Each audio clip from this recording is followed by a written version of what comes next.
That's a really beautiful area to explore. And I will take you there soon.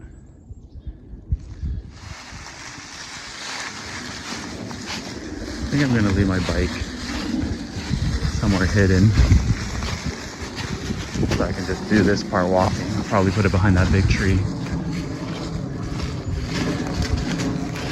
But right now we're going along the path. I cleared it out a bit already, at least the beginning portion. This we're gonna cut through for sure.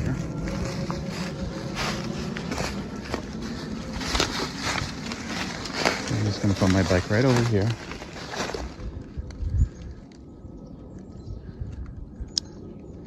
I have no idea what's in that part of the forest at all.